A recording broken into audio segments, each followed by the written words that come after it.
अफजल जी, आपको मेरी आवाज मिल पा रही है?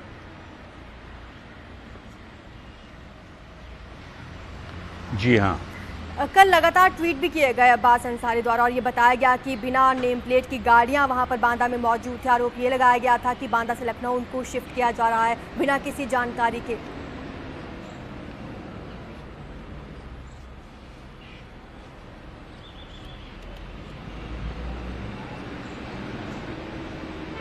सर, आप सुन पा रहे हैं मुझे?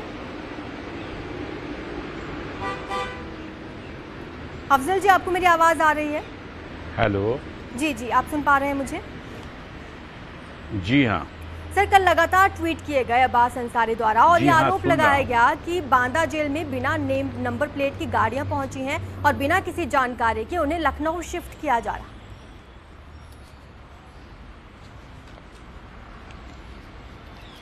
नहीं, अपनी जानकारी के आधार पर उन्होंने क्या कहा मुझे नहीं बता सकता, लेकिन आप लोगों के माध्यम से मिल रही जानकारी के अनुसार ऐसा प्रतीत होता है कि लखनऊ में एमपी एमएलए स्पेशल कोर्ट में उनकी कोई तारीख है आज, और उस तारीख पर माननीय न्यायालय के जज ने उन्हें तलब किया है फिजिकल रूप से वो आएँ।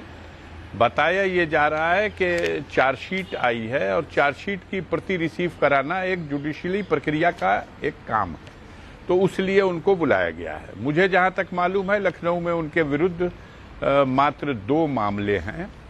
एक मामला बहुत पहले जब वो कभी लखनऊ कारागार में थे तो कारागार के अंदर बंदियों के आपस में लड़ाई झगड़े से संबंधित है, जिसमें डायरेक्टली उनका कोई इन्वॉल्वमेंट नहीं है। वो उनकी बैरिक के बंदियों से और किसी दूसरी बैरिक के बंदियों से कोई मारपीट की घटना। दूसरा मामला पिछले दिनों 2020 में उनकी मदर के नाम से लखनऊ के जिया मऊ में आराजी नंबर 93 में जो ज़मीन थी, जिसे मदर ने अपनी वसीयत में मुख्तार अंसारी के बेटों अब्बास अंसारी और उमर अंसारी के नाम से वसीयत कर दी थी। उसी ज़मीन पे बने हुए 2 टावर एलडीए ने नक्शा निरस्त करके गिरा दिए, जबकि वो बिल्कुल गैर कानूनी कार्रवाई थी। श्रीमती राबिया बेगम जिनका स्वर्गवास हो चुका है 2018 में 29 दिसंबर को, और 2020 में उनके पीठ पीछे बिना उनको सुने और उनका नक्शा निरस्त करके और उसको उस पे बने टावर गिरा दिए जाने की प्रक्रिया। बहरहाल ये सब न्यायालय का मामला है।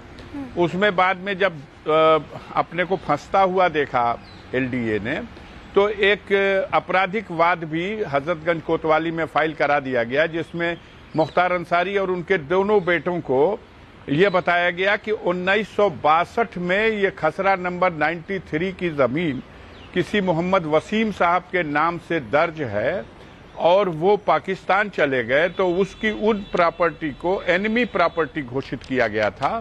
और 1962 में राजस्व अभिलेखों में कुछ हेरा फेरी की गई और उसमें कतिपय लोगों ने अपने नाम चढ़ा लिए और बहुत से लोग उस खसरा नंबर 93 पर आबाद हो गए।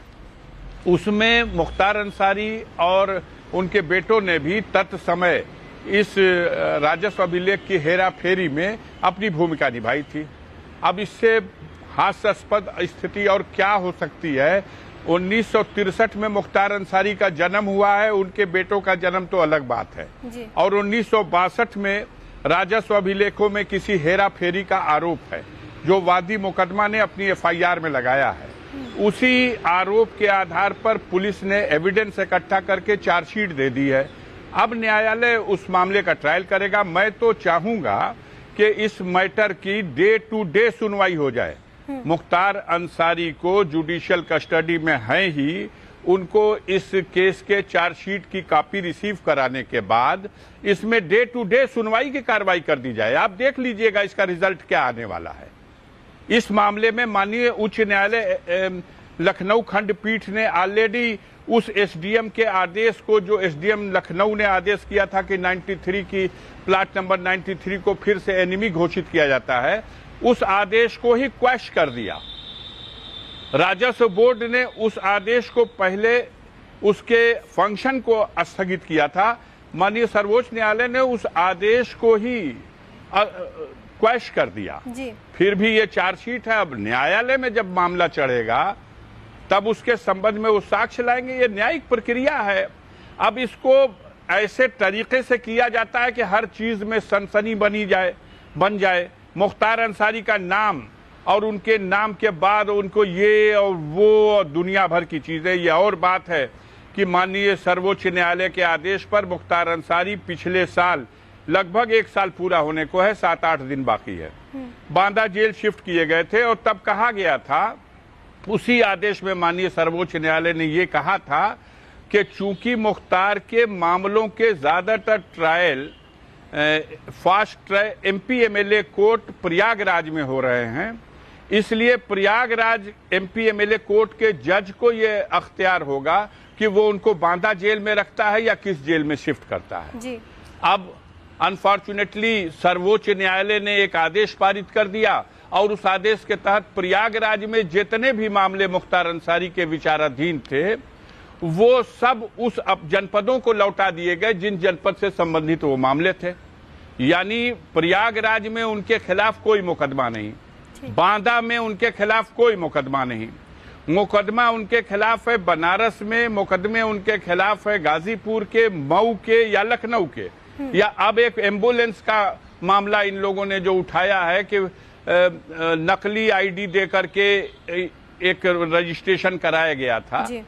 रूल कहता है कि ऐसे मामले साबित हो जाएं कि अगर कोई गलत ID प्रूफ के आधार पर कोई रजिस्ट्रेशन हुआ है किसी गाड़ी का, तो ऐसे मामले में 6 महीने की सजा होती है। उसमें 8-8, 10-10 महीने लोगों को जेल में रखा गया। बहरहाल और आरोपियों पर ये मामला दर्ज हुआ है। अब पता चला है कि 2 दिन पहले नंबर बढ़ाने के लिए भदोही की पुलिस ने उसी मामले को आधार बना के गैंगस्टर का भी मुकदमा कायम कर दिया।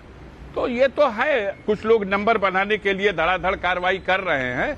हम लोग जुडिशियली सिस्टम में विश्वास रखते हैं, कानून को मानते हैं और कानून के रास्ते से हमारी स्वतंत्र न्यायपालिकाओं में जो आरोप है उनका ट्रायल हो, और जो एक जुडिशियल कस्टडी में बंदी को जो अगर बीमार है उसे जो फैसिलिटी मिलनी चाहिए, इनके मामले में सर्वोच्च न्यायालय ने इसके लिए डायरेक्शन भी दे रखा है। उस फैसिलिटी को देते हुए जैसे चाहें डे बाय डे इसका ट्रायल। आपका इस महत्वपूर्ण चर्चा के लिए। तो हमारे साथ SN सिंह भी जुड़े हुए हैं। देखिए,